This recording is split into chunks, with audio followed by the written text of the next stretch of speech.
Hello, welcome to 8.2, Stability and Change of the chapter Dynamic Earth. This chapter, or the subchapter 8.2, will discuss plate tectonics and why the plates move slowly over the period of millions of years, and why when they interact with each other we get all sorts of horrifying, devastating effects like earthquakes, volcanoes and the like. So the first thing I want to think about is that with our last activity we kind of imagined that the continents were moving towards and away from each other. However, what we can see is that it's not so much the plates, not so much the continents as large plates. Whether it's on a continent or not doesn't really matter. There's large plates that move around, and what I want to think about is why there are why those plates are moving. Okay, now the reason is really to do with convection. Okay, you have a hot inner center here, and as we know, things that are hot rise towards cooler areas.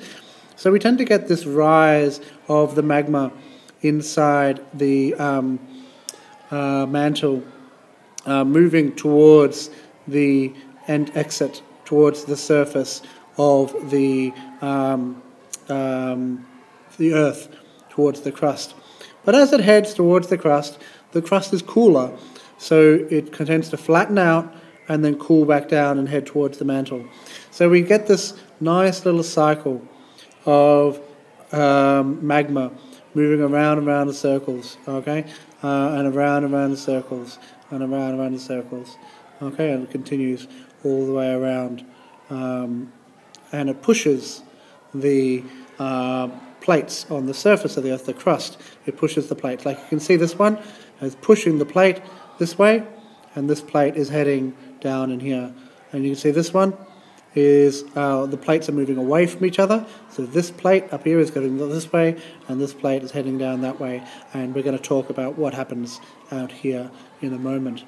Okay, so the next thing to talk about is what these plates look like. You know, there's over 30 different plates, from the Eurasian plate to the Iranian plate, the Indo-Australian plate, the Pacific plate, North American plate, etc., etc., etc. Some of them are very, very big, like the Eurasian plate is very, very big. Some of them are really, really tiny, like this one over here is just a tiny little plate up here, but it's still affected by the same kind of forces. The thing to notice here is that we have arrows. We have arrows when we know the plate is heading towards each other. So the North American plate is heading towards the Pacific plate in this case. And we also have cases where it's heading away from each other. So the African plate is heading away from the Indo-Australian plate. Okay? And we also have cases where none of that's happening. You can see here, there's no arrows here. And especially here down the San Andreas Fault, there's no real... it's not heading towards each other and it's not heading away from each other. It's just kind of sliding in different directions. Okay, up and forth, back and forth against each other. Okay, so let's have a look at those three conditions. So when a plate is heading towards each other, what we tend to get is one plate heads underneath the first plate. Okay, underneath the first plate. This is called subduction, where one plate heads underneath the first plate and the second plate kind of crunches and smashes against the first plate. All right. When that happens, we get what's called destructive plate boundaries. Okay, because it's like you imagine all this rock in here is being melted and turned into magma. So all that rock, all that crust is being destroyed. All right. And also, what's happening in here is we tend to get, all this magma is kind of flowing up here and burning and melting, and we end up having a volcano. All right. So that's subduction, destructive plate boundary, when the two plates are heading towards each other. The next case is where they're heading away from each other. Okay? Where they're heading away from each other.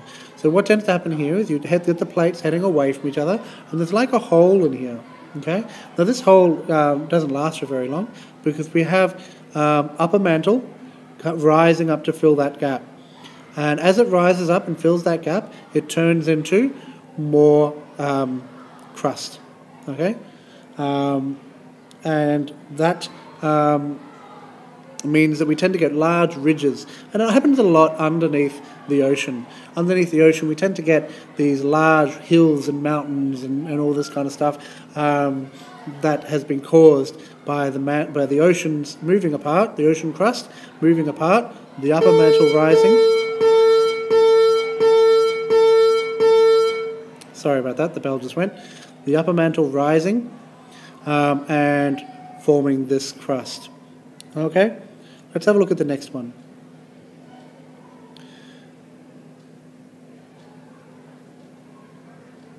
Okay, so the last case we get is where the two plates are not heading towards each other, they're not heading towards each other, and they're not heading away from each other.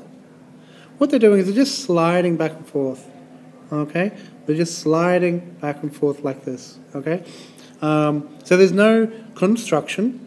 It's not like they're moving away from each other and magma's coming up and forming more ground. They're not heading towards each other, and one of the plates is heading underneath and destroying magma, destroying the crust.